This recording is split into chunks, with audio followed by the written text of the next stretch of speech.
연락드립니다. 할렐루야. 이제 우리 하나님 말씀을 같이 보겠습니다.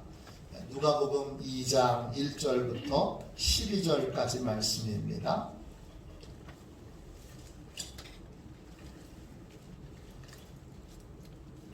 누가복음 2장 1절부터 12절까지 말씀입니다. 신약성경책 55쪽 되겠습니다.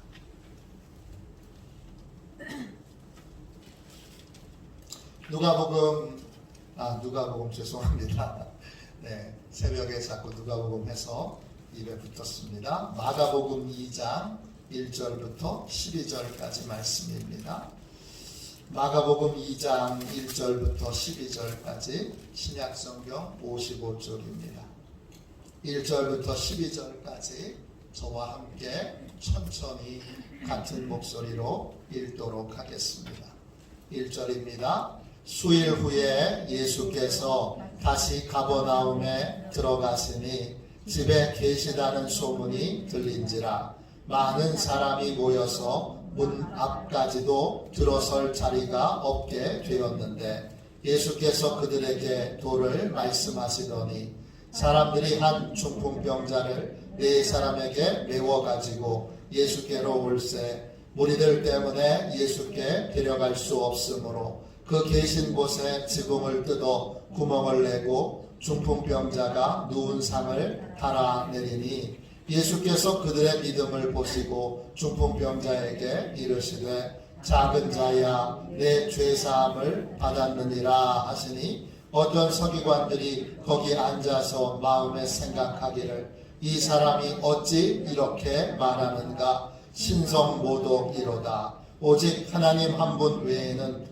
누가 능히 죄를 사하겠느냐.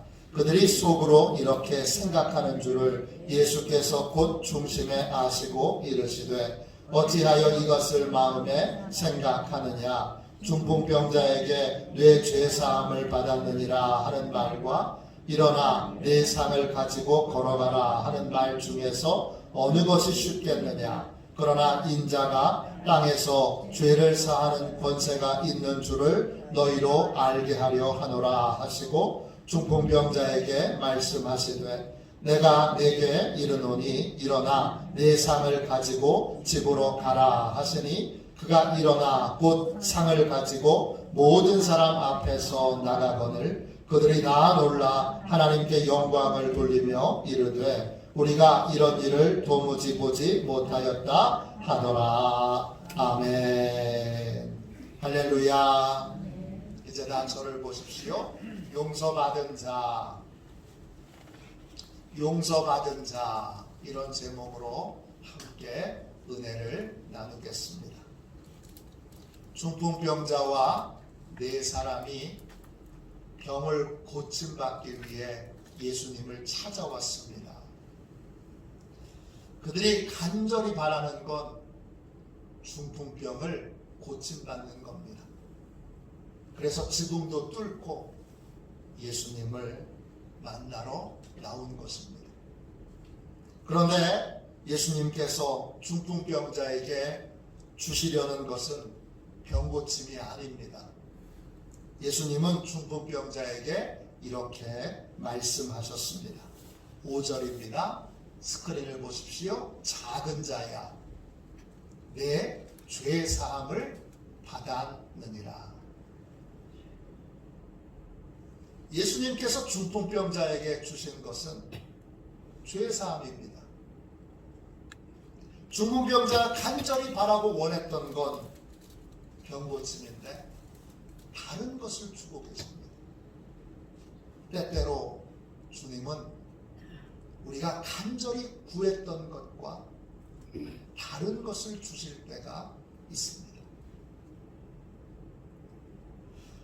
우리는 현실에서 지금 필요한 것을 구하고 있는데 주님은 영적인 변화를 먼저 요구하실 때가 있습니다. 우리는 외적인 변화, 환경적인 변화를 원하는데 주님은 내적인 변화를 먼저 요구하실 때가 있습니다. 우리는 돈을 원하는데 하나님 돈 필요해요. 돈 좀 주세요. 우리는 돈을 구하는데 주님은 돈을 잘 관리할 수 있는 믿음과 지혜를 먼저 갖추도록 요구하실 때가 있습니다. 우리는 지금 원하는 것이 있는데 내가 원하는 것과 주님이 주시려고 하는 것 사이에 차이가 발생하는 일들이 있습니다. 그럴 때 어떻게 해야 할까요? 어느 개척교회에 복사기가 고장이 났습니다. 수리가 불가능합니다. 결국 폐기 처분을 했습니다. 요즘은 복사기가 많이 싸졌지만 당시에는 복사기가 아주 비쌌습니다. 그래서 목사님은 매일 시간을 정해놓고 하나님께 복사기 달라고 기도를 드리기로 했습니다. 하나님, 교회에 성전에 복사기가 필요합니다. 복사기 좀 주세요. 기도를 시작한 지 2주가 지났습니다. 같은 교단에 규모가 제법 큰 교회 목사님이 전화를 해오셨습니다. 함께 점심 먹자는 겁니다. 전화를 받은 목사님은 기대하는 마음이 살짝 생겼습니다. 혹시 저 목사님을 통해 하나님께서 복사기를 주실지도 모른다. 이런 기대하는 마음이 생겼습니다. 그래서 목사님을 찾아뵙고 함께 점심 식사를 했습니다. 식사가 끝난 다음에 전화를 주신 목사님께서 아니나 다를까 사무실로 함께 가자고 합니다. 사무실에 가보니까 최신식 복사기가 놓여져 있습니다. 그러면 이전에 쓰던 것. 개척교회 목사님은 약간 흥분했습니다. 기대하는 마음이 커졌습니다. 복사기를 아주 최신식으로 새 걸로 바꿔놨으니까 이전에 쓰던 건 혹시 우리 교회에 주실지도 모른다. 이러한 막연한 기대로 약간 흥분했습니다. 하나님이 기도했더니 들어주시는구나. 그런데 전화하신 목사님께서 이렇게 말씀하십니다. 목사님, 저희 교회 복사지가 많이 생겨서 복사지를 좀 나눠드리려고 합니다.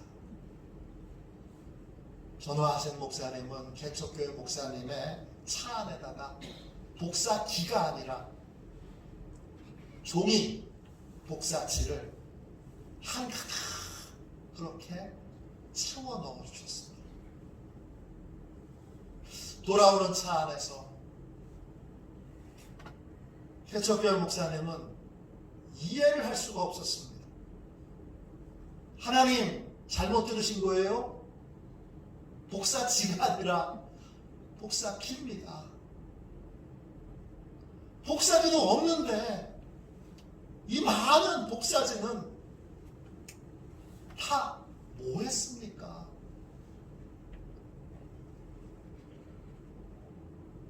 이럴 때 도대체 어떻게 해야 할까요? 중풍병자의 입장도 동일합니다. 예수님이 병 고쳐주실 줄 알고 믿고 예수님을 찾아왔습니다. 얼마나 어려운 일들이 많았습니까?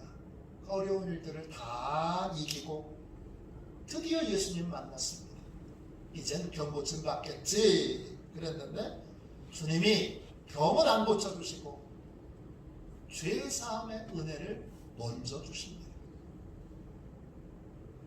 소망하고 기대했던 것이 아니라 다른 것을 먼저 주십니다. 우리의 삶에 이런 순간이 찾아올 때가 있습니다. 기대했던 것과 다른 것이 먼저 하나님으로부터 응답이 옵니다. 이런 순간 여러분 어떻게 해야 합니까? 오늘은 그런 순간에 우리가 어떤 태도를 가져야 하는지 함께 살펴봄으로 은혜를 나누겠습니다. 할렐루야, 할렐루야. 기대하고 소망했던 것과 다른 응답이 왔을 때 우리는 어떻게 해야 할까요? 첫 번째, 실망하지 말아야 합니다. 안 주시는 것이 아니라 주시는 순서가 달라졌을 뿐입니다. 저는 이걸 깨닫는데 많은 시간이 필요했습니다. 우리가 주님께 구할 때 악한 것을 구한 것이 아니라면, 죄된 것을 구한 것이 아니라면 하나님은 구한 것을 반드시 주십니다. 그런데 정해진 순서에 따라 주시고 정해진 시간에 주십니다. 그러므로 구하지 않은 것이 먼저 올 때가 있습니다. 그때 기도 응답을 못 받은 것이 아님을 기억하십시오. 주님이 엉뚱한 것을 응답하셨다고 그렇게 오해하지 마십시오. 예수님께서 병 고침 받으려는 중풍병자에게 죄사함의 은혜를 주십니다. 그런데 주님은 죄사함의 은혜만 주신 것이 아닙니다. 결국 병도 고쳐주십니다. 단지 죄사함의 은혜를 먼저 주셨을 뿐입니다. 예수님께서 현장에 있던 서기관들에게 이렇게 물으십니다. 9절 말씀 보세요. 중풍병자에게 내 죄사함을 받았느니라 하는 말과 일어나 내 상을 가지고 걸어가라 하는 말 중에 어느 것이 쉽겠느냐? 여러분에게도 동일하게 물어보겠습니다. 죄 용서함 받는 것과 병 고침 받는 것 중에 어떤 것이 더 쉽습니까? 네? 정답이 뭐죠? 어떤 게 더 쉽습니까?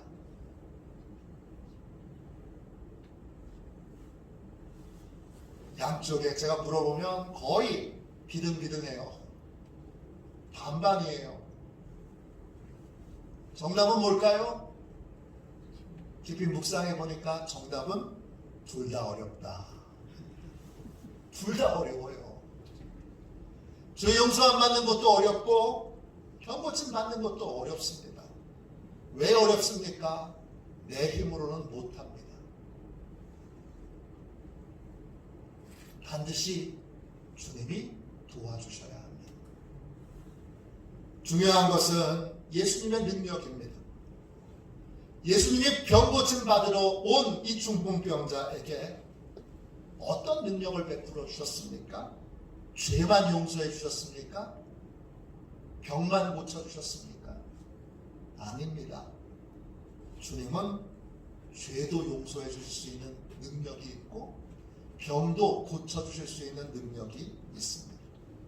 정답은 둘 중에 이렇게 어느 것이 쉽겠느냐 이렇게 물으시니까 하나만 해주시려나 보다 그랬는데 주님이 둘 다 해주셨습니다. 단지 죄사함의 은혜를 먼저 베풀어 주셨을 뿐입니다. 나중에는 병도 고쳐주십니다. 11절 12절 보세요. 내가 네게 이르노니 일어나 내 상을 가지고 집으로 가라 하시니 그가 일어나 곧 상을 가지고 모든 사람 앞에서 나가거늘 그들이 다 놀라 하나님께 영광을 돌리며 이르되 우리가 이런 일을 도무지 보지 못하였다 하더라. 예수님은 죄사함의 은혜와 병 고침 받는 은혜를 모두 주셨습니다. 단지 죄사함의 은혜를 먼저 베풀어 주셨을 뿐입니다. 우리가 기대하고 소망했던 것과 다른 응답이 왔을 때 실망하지 말아야 합니다. 주님이 안 주시는 것이 아니라 주시는 순서를 바꾸셨을 뿐입니다. 설교 서두에 말씀드린 개척교회 목사님은 너무 실망해서 집으로 돌아왔습니다. 복사기를 달라고 기도했는데 복사지만 종이만 왔습니다. 그것도 조금 온 게 아니라 어마어마하게 많이 왔습니다. 저녁에 하나님께 기도를 드리는데 원망과 불평이 속에서 부글부글 끓어오릅니다. 하나님은 기도도 차별하시나? 개척교회 목사 기도는 듣지 않고 무시하시나? 이런 마음이 들어서 목사님이 기도하기 싫었습니다. 억지로 기도하는 흉내만 내고 있는데 그때 마음에서 이런 질문이 떠올랐습니다. 복사지도 하나님이 주신 건데 하나님은 복사기도 없는 교회에 왜 이렇게 많은 복사지를 주셨을까? 이런 질문을 갖자 조금 후에 대답도 떠올랐습니다. 이 많은 복사지가 복사기를 주시겠다는 하나님의 사인이구나. 그 순간 목사님은 엘리야 이야기가 떠올랐습니다. 열왕기상 18장 41절 46절에 보면 우상 숭배로 이스라엘 땅에 비가 내리지 않습니다. 3년 6개월 동안 비가 내리지 않습니다. 엘리야가 하나님 비 좀 내려주세요. 간절히 기도합니다. 땅에 무릎을 꿇고 엎드려 무릎 사이에 얼굴을 넣고 하나님께 부르짖기 시작합니다. 얼마나 간절한 기도의 모습입니까? 기도한 다음에 엘리야가 사환에게 바다 쪽으로 가서 변화가 있는지 살펴보라고 그렇게 말합니다. 사환이 올라가서 바다 쪽을 보니까 아무것도 없습니다. 내려와서 아무 일도 없습니다. 그러자 다시 엘리야가 얼굴을 무릎 사이에 넣고 또 기도합니다. 다시 사환에게 바다 쪽으로 가서 무슨 변화가 있는가 살펴봐라. 사환이 돌아와서 말합니다. 아무 일도 없습니다. 이렇게 엘리야가 7번을 간절히 기도합니다. 7번째 사환이 바다 쪽을 바라보며 모든 걸 살펴보고 나서 이렇게 말합니다. 열왕기상 18장 44절입니다. 바다에서 사람의 손만한 작은 구름이 일어나나이다. 엘리야는 기도 후에 손만한 작은 구름이 큰 비를 내릴 하나님의 징조로 알고 믿었습니다. 손만한 작은 구름이 가뭄을 해결해달라는 기도 응답의 사인이었던 것입니다. 실제로 손바닥만한 구름은 삽시간에 먹구름이 돼서 큰 장대비를 이스라엘에 내립니다. 개척교회 목사님은 복사지가 손만한 구름, 이 손만한 구름 같은 기도 응답의 사인으로 받아들였습니다. 복사기가 없으면 복사지도 필요 없습니다. 하나님이 아무 쓸모없는 것을 이렇게 많이 주실 리가 없다. 그러므로 하나님께서 복사지를 이렇게 주셨으니까 반드시 금방 복사기도 주실 것이다. 이런 믿음이 생겼습니다. 그래서 실망하지 않고 믿음으로 계속 기도했습니다. 얼마 지나지 않아서 불과 일주일 만에 다른 곳에서 목사님의 교회에 목사님이 기대했던 것보다 훨씬 좋은 기조, 훨씬 깨끗한 복사기를 기증받게 됐습니다. 기도한 대로 하나님께서 복사기를 주신 것입니다. 우리가 기대하고 소망했던 것과 다른 응답이 왔을 때 실망하지 말아야 합니다. 주님께서 안 주시는 것이 아니라 주시는 순서를 바꿨을 뿐입니다. 둘째, 기대하고 소망했던 것과 다른 응답이 왔을 때 우리는 어떻게 해야 합니까?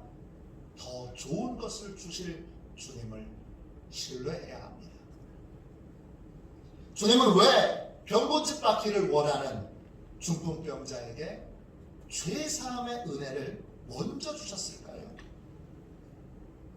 하나님은 우리가 원하는 모든 복을 죄사함이라고 하는 그릇 안에, 죄사함의 은혜라고 하는 그릇 안에 담아주시기 때문입니다.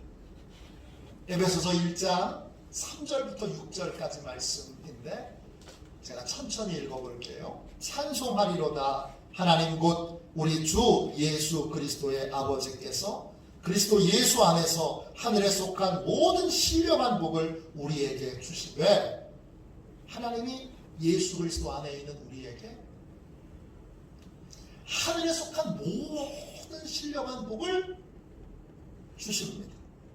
근데 어떻게 주시느냐? 4절입니다. 곧 창세전에 그리스도 안에서 우리를 택하사 우리로 사랑 안에서 그 앞에 거룩하고 흠이 없게 하시려고 그 기쁘신 뜻대로 우리를 예정하사 예수 그리스도로 말미암아 자기의 아들들이 되게 하셨으니 이는 그가 사랑하시는 자 안에서 우리에게 거저 주시는 바 그의 은혜의 영광을 찬송하게 하려는 것이라. 우리는 그리스도 안에서 그 은혜의 풍성함을 따라 그의 피로 말미암아 속량 곧 죄사함을 받았느니라.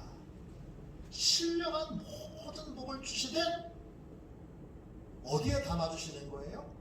속량 곧 죄사함이라고 하는 그릇 안에 담아주시는 거예요.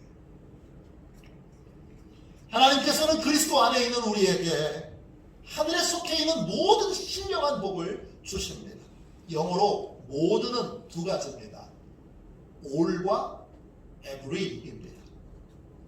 all은 양으로 모든 거예요.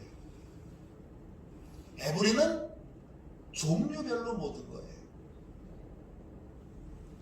에베소서 1장 3절에 나와 있는 모든 건 all이 아니라 every예요. 하나님께서 하늘에 속해 있는 모든 복을 종류별로 빠짐없이 골고루 다 우리에게 주십니다. 그런데 그 복을 죄사함이라고 하는 속량이라고 하는 그릇에 담아서 주십니다. 죄사함의 복은 하나님이 주실 수 있는 여러 복 중에 하나가 아니라 하나님이 주실 수 있는 모든 복이 죄사함의 은혜에 담겨서 우리에게 임하는 것입니다. 죄사함 받은 건 복을 하나 받은 것이 아니라 하늘에 속해 있는 모든 복을 종류별로 다 받을 자격을 얻는 것입니다.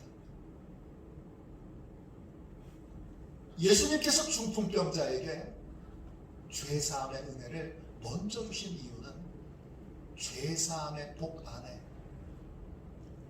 다른 모든 신령한 복들이 담겨 있기 때문입니다. 예수님께서 중풍병자에게 가장 확실하고 큰 복을 주신 것입니다. 그럼 죄사함의 복이란 무엇입니까? 죄사함 받는 것을 에베소서는 속량이라고 그렇게 불렀습니다. 속량이라는 말은 헬라말로 아포르투로세스입니다. 뜻은 종노릇하던 사람이 몸값을 지불하고 풀려나는 겁니다.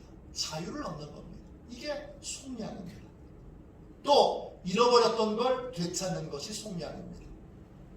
또 억압되어 있던 자가 구출되거나 풀려나는 것이 속량입니다. 개역 한글 성경에는 이 속량을 구속이라고도 번역해 놓았습니다. 개역 한글판 성경에는 구속, 그리고 개역 개정판 성경에는 속량입니다. 영어 성경에는 redemption이라고 불렀습니다. 이 말은 잃어버렸던 걸 또는 빼앗긴 것을 도로 사온다, 찾아온다 이런 뜻입니다. 속량, 죄사함의 복은 두 가지의 의미를 함께 담고 있습니다. 내 죄에 대한 값이 지불되어 자유를 얻었다라는 뜻과 이제 도로 찾아와 하나님 안에 속하게 되어 하나님의 보호를 받는 사람, 하나님의 자녀된 사람, 하나님의 다스림을 받고 인도함을 받는 사람이 되었다는 뜻입니다. 하나님은 죄에서 벗어난 우리를 하나님 안에서 보호해 주십니다. 우리를 하나님의 것, 하나님의 소유로 삼으셔서 우리를 다시 종노릇하려고 하는 마귀로부터, 죄로부터 우리를 지켜주십니다. 이걸 강조하는 것이 구속입니다. 죄 용서함은 속량과 구속이 함께 이루어지는 것입니다.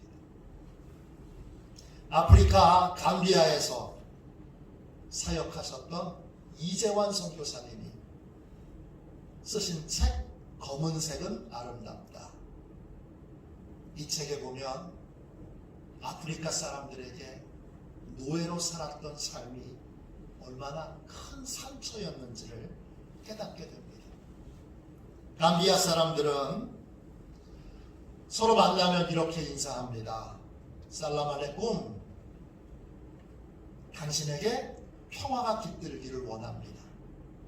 우리말하고 비슷한 거예요. 안녕하세요. 비슷한 거예요.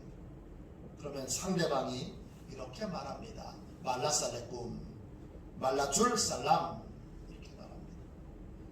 살라말레쿰, 말레줄 살람, 이렇게 말합니다. 이것은 무슨 뜻이냐? 당신에게도 평안이 깃들기를 바랍니다.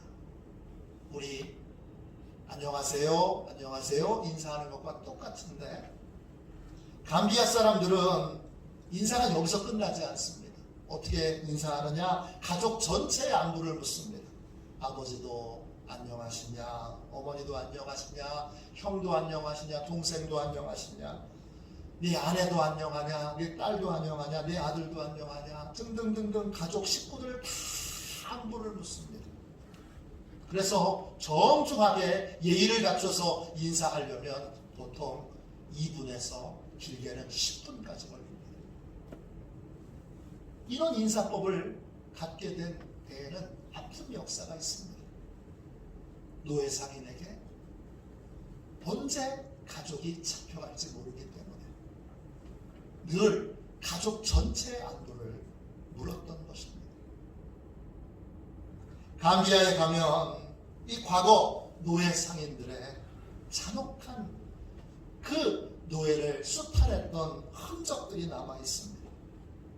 그 현장에 가보면 노예로 끌려간다는 것이 얼마나 공포스러운 일인지 실감하게 됩니다.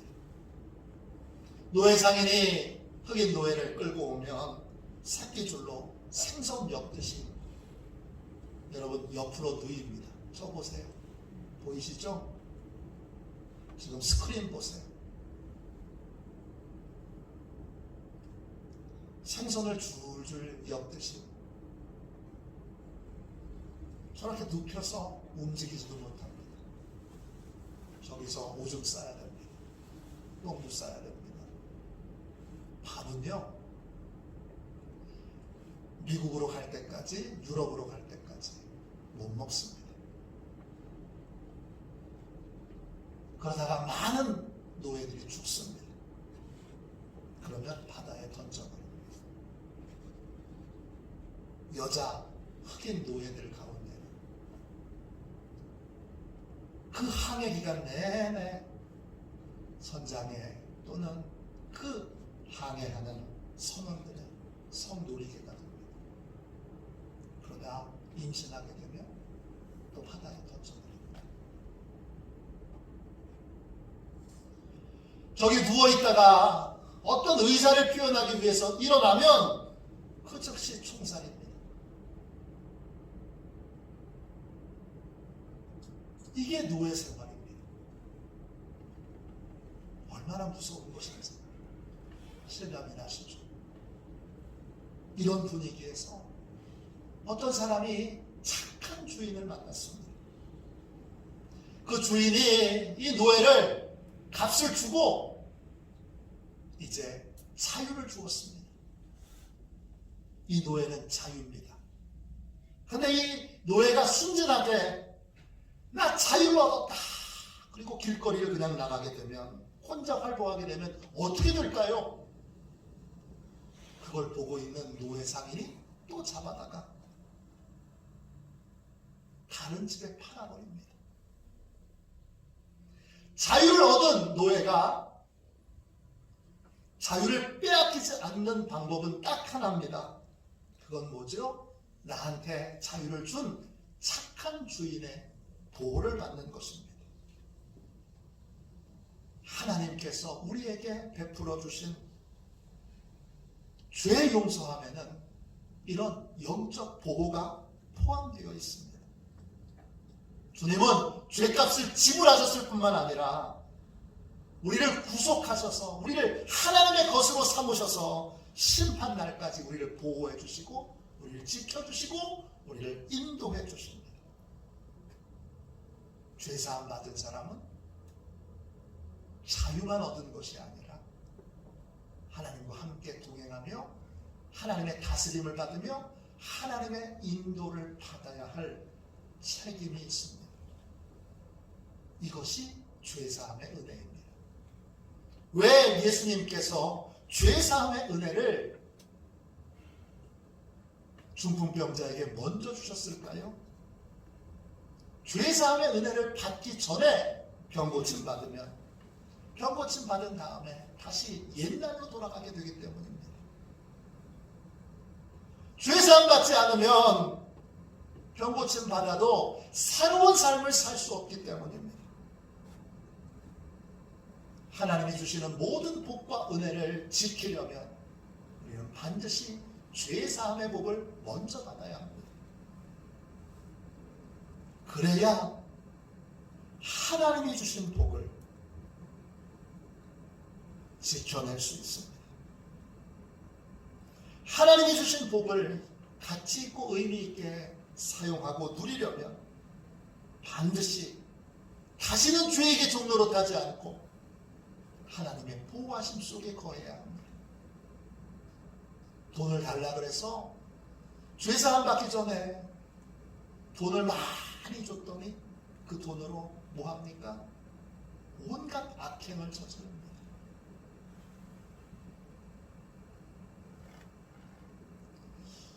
건강 달라 그래서 치료해 줬더니 죄사함 받기 전에 그 건강으로 뭐 합니까? 또 악행을 저지릅니다. 그렇게 옛날로 돌아가지 않으려면 반드시 죄사함을 먼저 받아야 합니다.